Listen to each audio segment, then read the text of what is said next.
हाँ, नहीं हम उसके पहले जो भी क्लास का रिकॉर्ड ले रहे थे, इसमें हम बोला था क्वेश्चन कराने के चक्कर में भूल गए थे। कोई किसी का छूट, अच्छा आज तो सब क्लास ऐसे कर रहा है, किसी का छूटा नहीं है, सब लोग कर रहा है आज क्लास A to Z बच्चा जितना भी है। ठीक है चलिए कोई बात नहीं,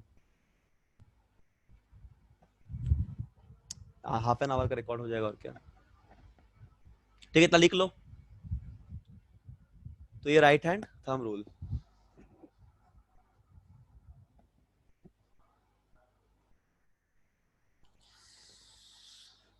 ठीक है ना।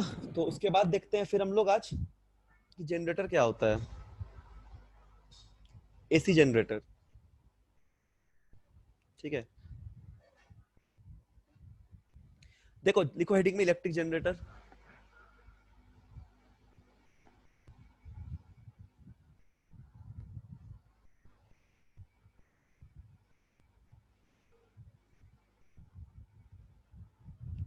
Electric generator.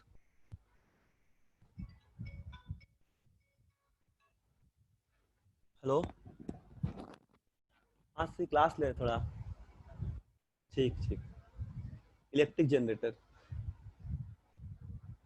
क्या हो जाएगा यहाँ पे।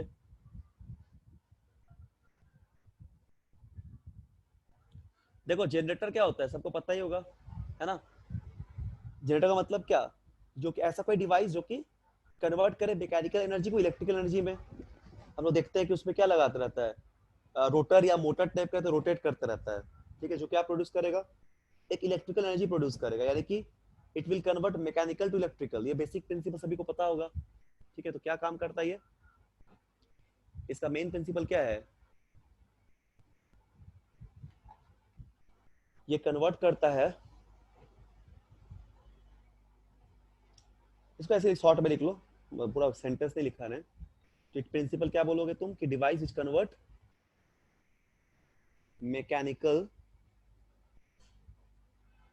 Energy to electrical energy. Just motor का उल्टा। ठीक है ना, मोटर का जस्ट उल्टा। ये क्या कन्वर्ट करेगा, ये कन्वर्ट करेगा इसको, ये कन्वर्ट कर देगा मैकेनिकल को इलेक्ट्रिकल पे। और प्रिंसिपल क्या है कि जब किसी हम लोग कॉइल को रोटेट कराते हैं मैग्नेटिक फील्ड पे, तो ईएमएफ इंड्यूस होता है। तो ईएमआई पे बेस्ड है ये। ठीक है, तो इसका प्रिंसिपल लिख लो अच्छे से, पहले तो लिख लियो, convert mechanical to electrical energy. इसके प्रिंसिपल लिखो, व्हेन क्या होगा, ईएमआई पे बेस्ड है, तो लिखेंगे when a coil is rotated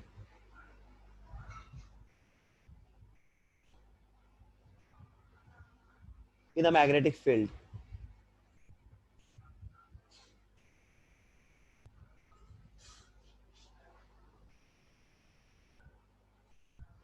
when a coil is rotated magnetic field and EMF is induced. सबको पता है ये बात। कॉइल को रोटेट करेंगे मैग्नेटिक फील्ड में क्या होगा, ईएमएफ इंड्यूस करेगा, या फिर मैग्नेटिक फील्ड को रोटेट करेंगे तब भी ईएमएफ इंड्यूस, वाइस वर्सा। ठीक है, ईएमआई का प्रिंसिपल लिख दिए। बेसिक प्रिंसिपल ये कि मैकेनिकल एनर्जी को इलेक्ट्रिकल में कन्वर्ट करता है, और कि किस तरह ये काम कर रहा है, ईएमआई पे काम कर रहा है। कि यदि कोई कॉइल को हम लोग रोटेट कराते हैं मैग्नेटिक फील्ड पे, तो इलेक्ट्रोमोटिव फोर्स इंड्यूस होगा, या जो भी बोल सकते हो, वोल्टेज, ईएमएफ, पोटेंशियल। ठीक है, इंड्यूस होगा। तो मैकेनिकल एनर्जी रिक्वायर्ड होता है रोटेट कराने के लिए कंडक्टर को। ठीक है, तो क्या बोलेंगे हम लोग, mechanical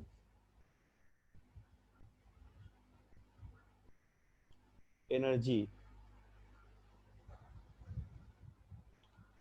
mechanical energy is required,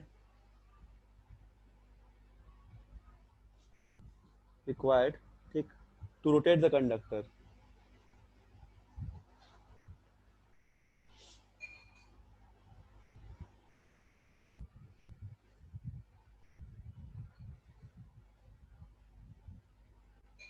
conductor, ठीक है। तो इसका मतलब क्या, ये किस पे कन्वर्ट हो जाएगा, mechanical energy required to rotate the conductor is converted into electrical energy. अभी बताएं ऊपर। तो मैकेनिकल मतलब कोई चीज रोटेट कर रहा है, रोटर मोटर इससे मैकेनिकल हो गया, घूम रहा है ना। तो देखे हो शायद जनरेटर तुम आसपास, या कभी घर में देखे हो, या कहीं लगा रहता दिखना जनरेटर, ठीक है। एसी जनरेटर, डीसी जनरेटर सब रहता है। इनटू इलेक्ट्रिकल एनर्जी,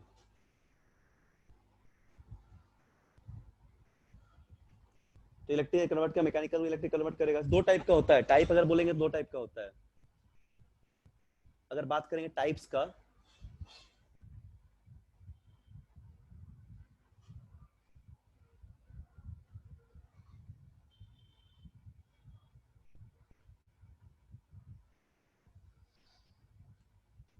तो दो टाइप का होगा, एक होगा एसी, एक होगा डीसी, अल्टरनेटिंग करंट और डायरेक्ट करंट। एक होता है हम लोग के पास एसी जनरेटर, और एक होता है डीसी जनरेटर। थोड़ा थोड़ा थियोरेटिकल टाइप का है, तो पढ़ना पड़ेगा इसका थ्योरी भी अच्छे से, ठीक है। तो पहला क्या होगा, फर्स्ट टाइप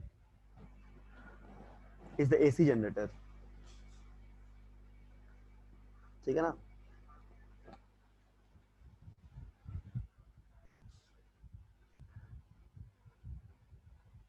और दूसरा क्या हो जाएगा, डीसी जनरेटर, डायरेक्ट करंट, ठीक है।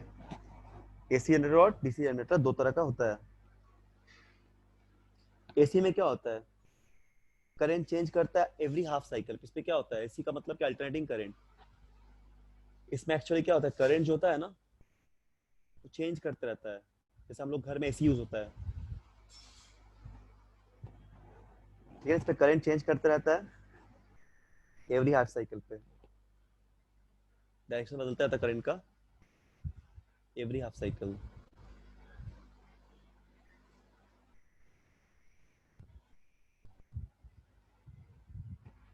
एवरी हाफ साइकिल, ठीक है। एवरी हाफ साइकिल पे जो है करंट का डायरेक्शन बदलते रहता है, किसमें, एसी में। और डीसी में तो फिक्स रहता है डायरेक्शन, यूनि डायरेक्शन होता है। और डीसी का मतलब क्या, unidirectional current, single direction.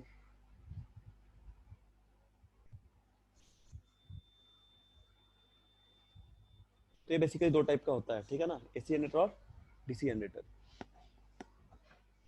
Clear हो गया यहाँ तक। चलो अभी देखते हैं हम लोग एसी जनरेटर को डिटेल्स में, कि काम कैसे करता है, इसका क्या कंस्ट्रक्शन होता है, और इसमें क्या क्या क्या बोलते हैं उसको हम लोग, कौन कौन सा पार्ट्स कंसीडर करते हैं, वर्क कैसे करता है। तो ये थियोरेटिकल सवाल में आएगा, इस एग्जाम को तुम लोग आता है। और उसका कुछ प्रिंसिपल, जैसे डायनामो बोलते हैं हम लोग, अल्टरनेटिंग करंट डायनामो। तो डायनामो वगैरह तो नहीं पढ़ाएंगे डिटेल्स में, उसका बस लॉजिक बता देंगे, थ्योरी क्या है उसका, मतलब थोड़ा बहुत। और उसके बाद फिर डीसी जनरेटर भी बता देंगे, ठीक है ना। और थोड़ा बहुत हम लोग बताएंगे एसी के बारे में, डिस्कस कर देंगे थोड़ा सा। और ट्रांसफार्मर भी पढ़ा देंगे, सोच रहे हैं ट्रांसफार्मर है क्या, पता नहीं। क्या तुम लोग ट्रांसफार्मर है क्लास 10th में, बताओ, है ट्रांसफार्मर?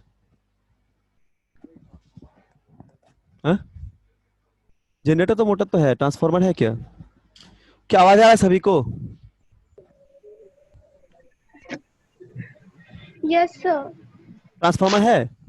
तो थोड़ा सा सर बस डेफिनेशन टाइप। अच्छा, डेफिनेशन टाइप है, ठीक है, हम बता देंगे, ठीक है। ओके, ठीक। यहाँ तक समझ में आ गया? कोई डाउट है तो बोलो। सर डायरेक्शन ऑफ क्या मतलब सर, कौन सा साइकिल? क्या क्या? Sir current changes direction every every half cycle. AC में क्या होता है, हर एक हाफ साइकिल पे करंट डायरेक्शन बदलता है। और डीसी में क्या होता है, यूनि डायरेक्शन रहता है। तो एसी डीसी के बताएं क्या होता है ना। कोई डाउट है तो बोलो यहाँ तक, है कोई डाउट? बोलो।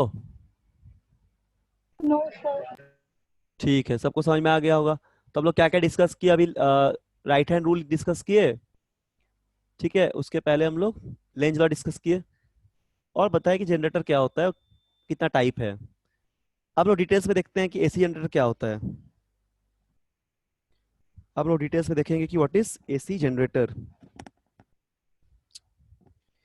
ये सब लिख लो जल्दी जल्दी।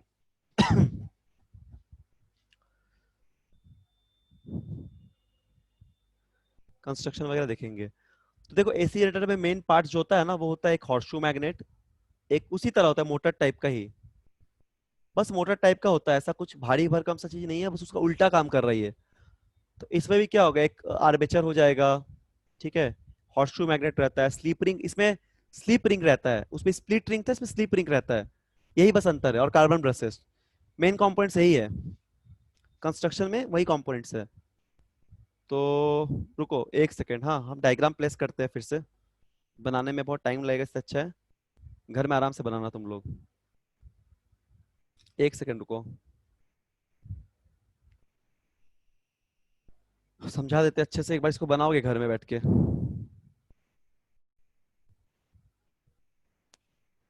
अरे लाइट ऑफ हो गया क्या, आवाज आ रहा है क्या? यस सर, आवाज आ रहा है। ठीक है, हमको लगा लाइट गया क्योंकि वो अचानक बंद हो गया था। रुको 2 मिनट, 2 मिनट नहीं बस 1 मिनट रुको। तो यही सब है, बस एक चैप्टर, ज्यादा कुछ नहीं है, बस जो क्वेश्चन क्वेश्चन दिए प्रैक्टिस करना, और भी सवाल दे देंगे, और थोड़ा ऑब्जेक्टिव टाइप का क्वेश्चन करना, जिस तरह कंपटीशन लेवल में आता है। तो देखना कुछ है किताब उताब तो देखना है, तो हम रुको भेजेंगे, बुकलेट में तो सब बना ही लोगे, और भी थोड़ा एक्स्ट्रा प्रैक्टिस करना होगा। एक सेकंड रुको।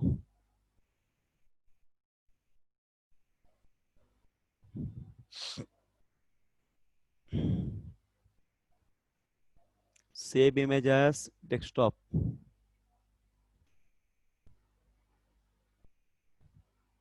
कहाँ पे है, यहाँ पे है।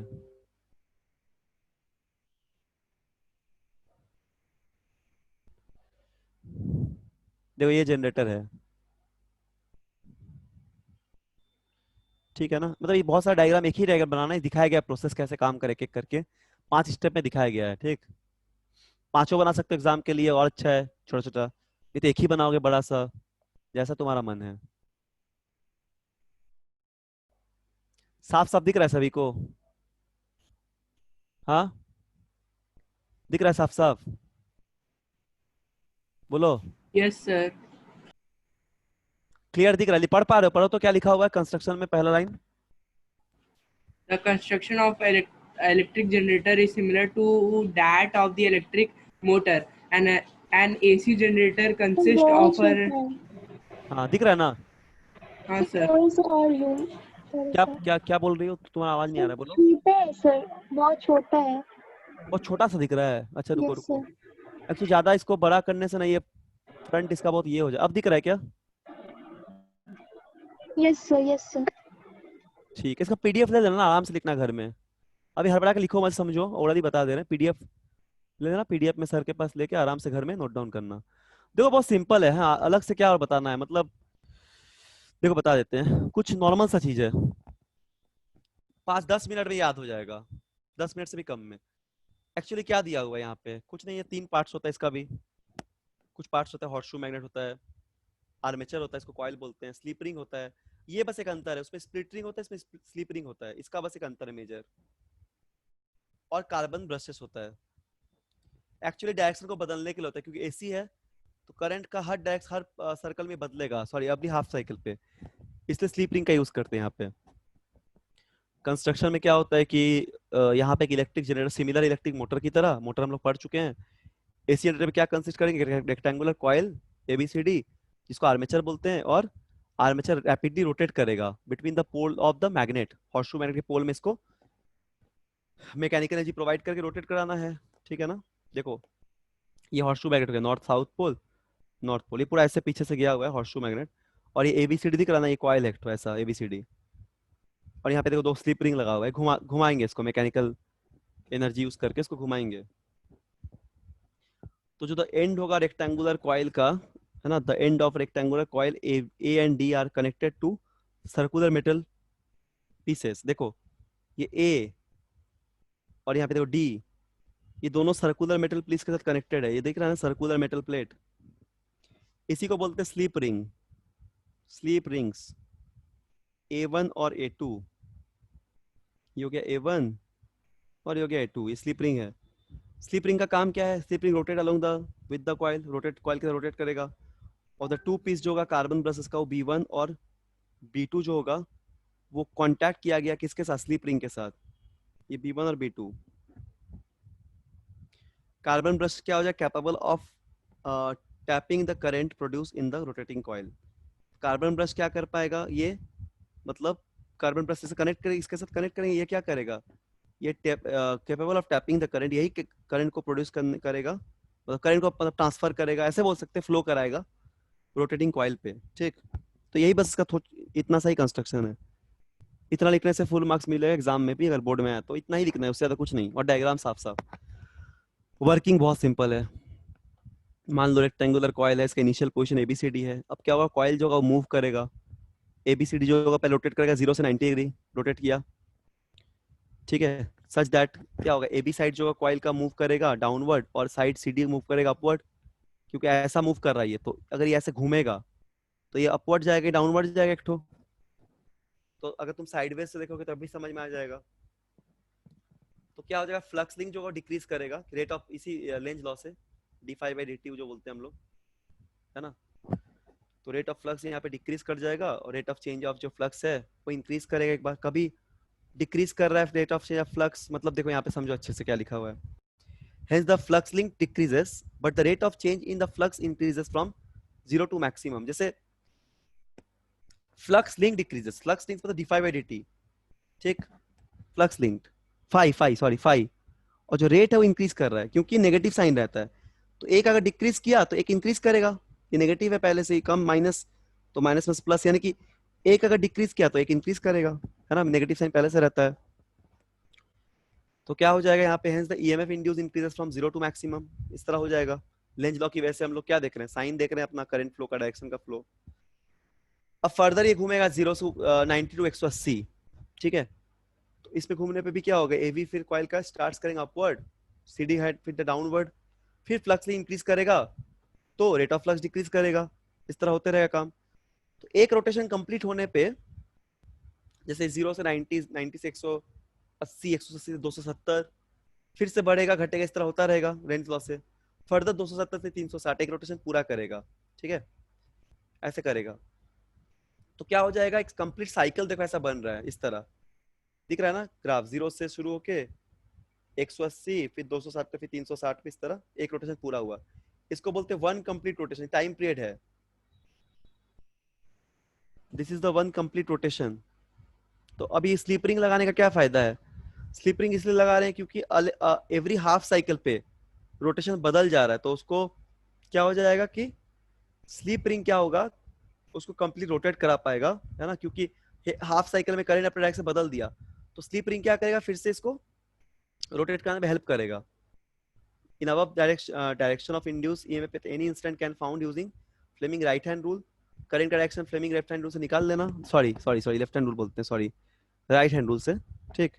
इंड्यूस EMF या इंड्यूस करंट का डायरेक्शन निकाल लेना, और वन कंप्लीट रोटेशन कॉइल का हो रहा है 0 से 360, तो एक AC यहाँ पे प्रोड्यूस कर रहा है कॉइल, ठीक है, ये बस यही है एक इसका सिनेरियो। कॉइल का काम है कि हाफ साइकिल में डायरेक्शन बदल रहा है तो पूरा कॉइल को रोटेट करा पाए, मतलब स्लीप रिंग का काम है, ठीक है। This is the generator. इसको अपने लैंग्वेज में मतलब देख के लिख लेना अच्छे से, नोट कॉपी में अपना जो स्कूल का बोलते सॉरी कोचिंग का, उस नोट कॉपी में अच्छे से नोट डाउन कर लेना डायग्राम के साथ, और समझ में आ जाएगा, ठीक है, सिंपल सा चीज है। मोटर भी एक बार देख लेना, दोनों पढ़ लेना, और ग्राफ भी इसके साथ बना लेना, ये वाला एक एसी का ग्राफ है ये, ठीक है। तो this is all about your generator. इसी को हम लोग क्या बोलते हैं, इसी को हम लोग बोलते हैं एसी जनरेटर। तो आज हम लोग यहीं पे छोड़ देते हैं, फिर अगला क्लास में आगे पढ़ेंगे, ठीक है। यहाँ तक का पढ़ के आना अच्छे से, और हम 2 क्लास लगेगा इसमें, बस 2 क्लास या 2 क्लास लगेगा मैक्सिमम, पूरा खत्म हो जाएगा जो जो बचा हुआ टॉपिक है। 10th में जो सब देख लेंगे एक बार, और 10th के अलावा भी कुछ है तो सब बता देंगे, और एक क्लास में क्वेश्चन थोड़ा बढ़िया लेवल का प्रैक्टिस करा देंगे, ठीक है, ऑब्जेक्टिव टाइप का। आज जो होमवर्क दिया उसको पूरा करो, और अपने से भी बनाओ, ढूंढ के सवाल सब, कोई डाउट है तो पूछो। ये खत्म हो जाएगा, फिर हम लोग देखेंगे, टेस्ट अगर लेंगे तो इस चैप्टर का एक टेस्ट ले लेंगे अच्छे से, ठीक है। तो शुरू से हम लोग इसको पढ़ाई करो। रिकॉर्डिंग आज नहीं हो पाया था, हम लास्ट में हमको याद आया, तो 10 ही मिनट का रिकॉर्डिंग हुआ होगा, ठीक है। चलो फिर इसको क्लोज कर देते हैं। PDF ले लेना सर से, हाँ PDF लेके लिख लेना क्वेश्चन सब, और ये सब नोट्स जो है उसको पीडीएफ से लिख लेना एक बार, ठीक है। अच्छे से पढ़ना थ्योरी, देखो यहाँ से यहाँ तक पढ़ना एक बार थ्योरी वर्किंग को, फिर से 5 लाइन को अच्छे से पढ़ना एक बार आराम से घर में जाके, अभी मतलब घर में तो हो ही, क्लास के बाद 10 मिनट 15 मिनट पढ़ना है इसको थोड़ा, कहीं फंसोगे तो पूछना अगले क्लास में, ठीक है। ठीक है चलो तब हम लोग यहाँ पे क्लोज करते हैं। कुछ पूछना है किसी को और? नहीं ना, ठीक है।